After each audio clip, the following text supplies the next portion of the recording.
Now, nationwide protests challenging Iran's leadership entered their third week on Sunday, with demonstrators once again flooding the streets of Tehran and Mashhad, the country's two largest cities.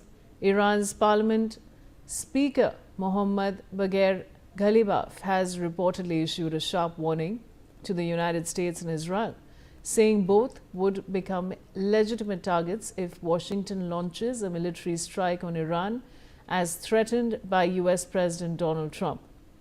The remarks come amid escalating tensions over nationwide protests in Iran and mounting rhetoric from the Trump administration.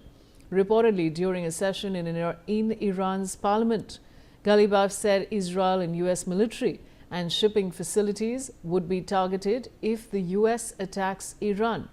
I have Aditya Vadhavan joining me. Aditya, what more can you tell us? Well, absolutely. Vaishali, as you rightly pointed out, there are several problems with regard to this growing unrest in Iran. And definitely now the Iran has launched, has put out a warning that if there are attacks on Iran either by United States or Israel, there will be an attack on all the U.S.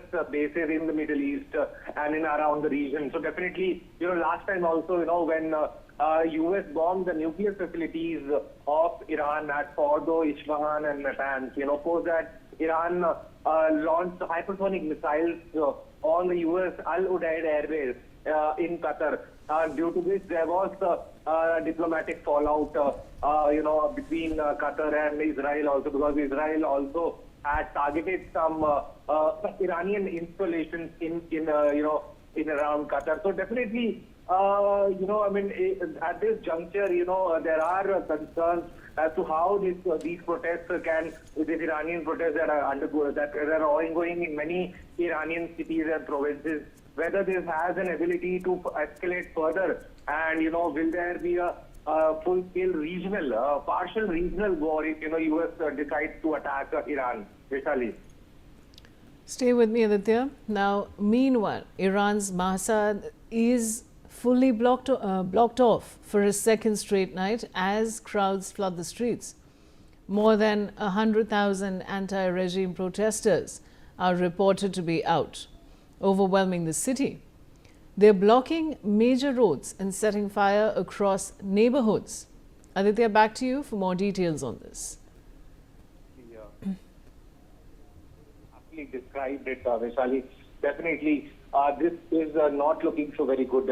These protests are now increasing in Iran, and definitely there's been a blockade, and protesters are now increasingly protesting on the roads of Iran, and definitely in several cities of Iran, be it Ilam province and definitely and particularly around the capital Tehran, there have been widespread protests as far as this region is concerned.